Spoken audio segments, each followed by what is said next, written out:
US President Donald Trump has announced the full normalisation of ties between the UAE and Israel. As part of the deal, Israel will suspend plans to annex Palestinian territory. Donald Trump says the US helped broker the deal, which will see the UAE and Israel exchange embassies and ambassadors. The two nations are expected to meet in the coming weeks to sign agreements. This is a truly historic moment. Not since the Israel-Jordan peace treaty was signed more than 25 years ago has so much progress been made towards peace in the Middle East. By uniting two of America's closest and most capable partners in the region, something which said could not be done, this deal is a significant step towards building a more peaceful, secure, and prosperous Middle East. Israeli Prime Minister Benjamin Netanyahu says the deal marks a new era with the Arab world. He also made clear he has not given up on plans to annex occupied Palestinian land, but he has put it on hold at the request of the US. President Trump put the annexation into his peace plan. Those who criticize me should know I said time and again that annexation will only be made in accordance with the United States. Without that, it is worthless, and it will damage the settlements. President Trump, who is one of Israel's greatest friends, has asked Israel to temporarily hold the annexation in order to conduct peace with the UAE. And I have not given up the annexation yet. And I will bring annexation just as I have with this peace deal. And I will never give up Israel's rights to this country. Hamas has accused the UAE of stabbing Palestinians in the back by agreeing to a deal with Israel. The Palestinian group based in Gaza says the deal effectively rewards Israel for its occupational crimes. Now, we've got Alan Fisher standing by in Washington, D.C., but first let's go to Harry Fawcett, who is in West Jerusalem. Harry, so how is Netanyahu presenting all of this?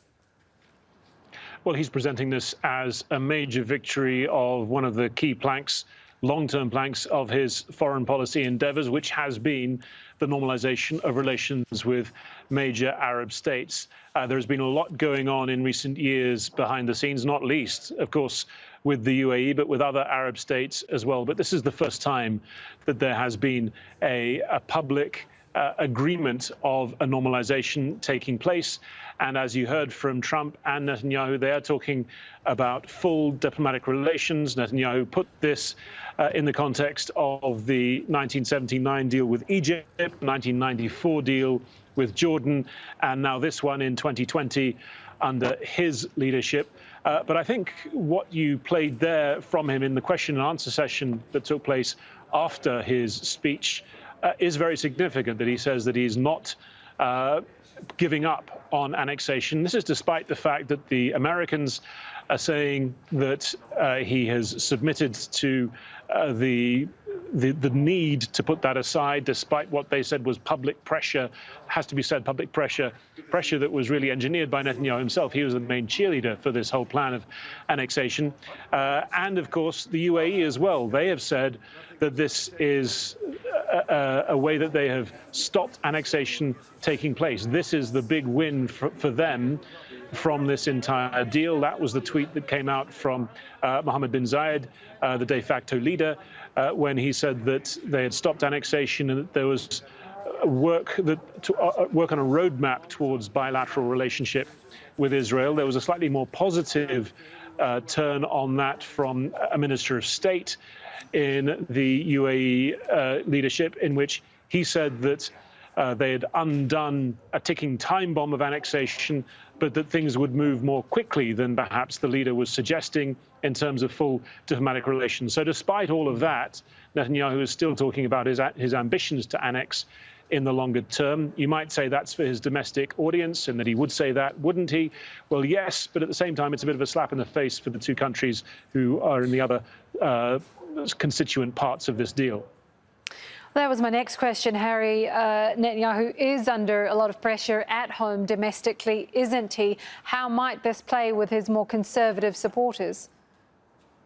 Well, I think for the far right, especially settler supporters of Netanyahu, this will be seen as something of a betrayal. Indeed, there is language like that being used already. One mayor of an illegal settlement in the occupied West Bank saying that, another mayor, a more a more Netanyahu-aligned mayor is saying that this is a price worth paying, both to engineer this agreement with the UAE and also to show the world that settlements in and of themselves are not an obstacle to peace. Indeed, I think one of the other really significant things that Netanyahu said was that this is an expression of peace for peace, by an allusion there, I think, to the term of land for peace, which is the one that's been used for so long. Israel has had to give up no land, no anything really for this, apart from a plan which was already running into the ground to annex and formalize at least large parts of its occupation of the West Bank. Thank you for that, Harry Fawcett, there live from West Jerusalem. Well, Alan Fisher joins me now from Washington, D.C. Alan, unsurprisingly, this is being presented as an historic win by Donald Trump. Is it? Well, we've just heard from Jared Kushner, who is, of course, the president's son-in-law, but his special advisor, the man who came up with the Middle East peace plan back in January, which has largely run into the mud as far as we can tell. He's been given some insight into what happened. He said that the United Arab Emirates did not want Israel to take a provocative action, clearly referring to the idea of annexation. That is why they wanted to make a deal. But there is a disconnect, as Harry was saying, between what's coming out of the White House and Israel and what is being said by the United Arab Emirates. Both the White House and Israel are saying normalisation, exchange of ambassadors, creation of embassies and capitals. But what the United Arab Emirates is saying is that this is a roadmap towards normalisation. What we also heard from Jared Kushner, he was asked about the Palestinian criticism that essentially they had been stabbed in the back. He said that this was a predictable response, and he said that lots of people are not waiting for Palestinian leadership in the region. He said that there were other Muslim and Arab countries who wanted to be involved in this process, but the United Arab Emirates wanted to be first, which is why they announced this. And he said, we can't let the conflicts hold us back, and suggested that this was going to create a lot of opportunity for business. And certainly we saw that in the Middle East peace plan, that Jared Kushner framed a lot of what he saw as progress through the prism of how it could impact business and how it could perhaps generate jobs. We also heard from Robert O'Brien, the National Security Advisor. It's not often that he takes a turn at the podium in the White House briefing room. His contribution was really to say that this was indeed a historic moment, and said that Donald Trump could be nominated for a Peace Prize for helping to bring this about. It's interesting that he would say that, because we know that Donald Trump is maybe not obsessed, but is certainly aware of the fact that Barack Obama won a Nobel Peace Prize and has tried several times to be nominated for one. In fact, he was by the Japanese Prime Minister over his work in North Korea, but of course that all came to nothing. This time he will have a ceremony here at the White House in the coming weeks, when the two leaders and a number of other princes from the United Arab Emirates will be here. Donald Trump will be centre stage, and they will sign what has become known as the Abraham Accord. Thank you for that, Alan Fisher, live for us in Washington, D.C. Mustafa Barghouti is the leader of the Palestinian National Initiative and a member of the Central Committee of the Palestine Liberation Organization. He joins us now live via Skype from Ramallah. Thank you for your time, sir. What's your reaction to this news? Well, you know, the so-called the deal of the century has become more known as the deceit of the century. And instead of peace, now we witness deceit of peace. The Emirates and Israel had relations already together. There was never a struggle between them or a fight between them, so I don't know why they need to call this a peace. The reality is that the problem here is with the Palestinians, with the Palestinian people. The problem is with the Israeli occupation of Palestinian land. The problem is with the Israeli planned annexation of Palestinian land, which Netanyahu confirmed one more time today that he's proceeding with. The problem is with the system of racism and apartheid that Israel exercises against the Palestinian people. So, in my opinion, this act by the Emirate and Israel is nothing but a stab in the back of the Palestinian people and an act of normalization at the expense of the Palestinian people. But it will not change much. In reality, this is a political cheap move maybe to support Trump, who is threatened to lose elections, and to support Netanyahu, who is threatened by so many cases of corruption. And in reality, this will not change anything in the Middle East, but it will only consolidate the fact that some Arab governments are really abiding by Israeli narrative and failing to support their brothers in Palestine. I just want to pick up on something you mentioned there. We talk about the suspension of annexation, for at least the time being. But as you sort of pointed out, and I think we should remind our international audience, annexation is already happening, has already happened, is a reality on the ground.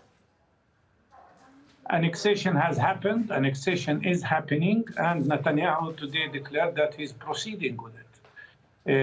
Contrary to what was said by some Emirati officials that the plan is cancelled, today he reaffirmed that he's proceeding with it and that he will never give up that plan of annexation.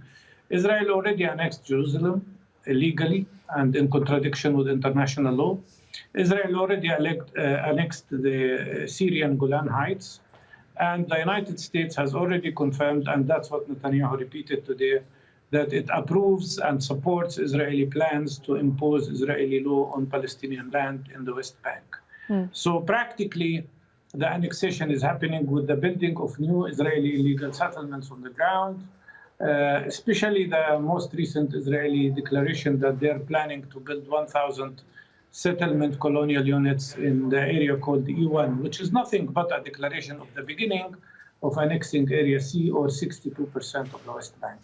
So in reality, this declaration today, in my opinion, does hurt the possibility and potential for peace. It's not something that would help peace in any way. Finally, the UAE is painting this as their attempt to salvage a two-state solution for the Palestinians. Is this really about the Palestinians for the UAE, in your opinion? No, there is no two-state solution. And in my opinion, that solution is already being killed by Israel every day. And it will continue to be killed as long as the world does not impose sanctions on Israel.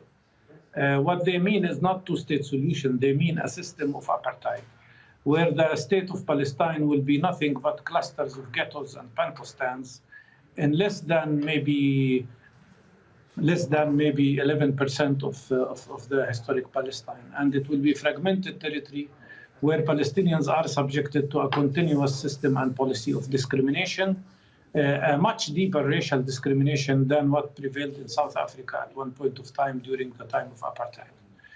That's why I think these declarations are nothing but an effort to cover the reality of what's happening, which is that the Emirates are normalizing relations with occupation and normalizing relations with a system of discrimination and apartheid against the Palestinian people. Thanks so much for your time, your perspective, Mustafa Barghouti there, leader of the Palestinian National Initiative. Thank you.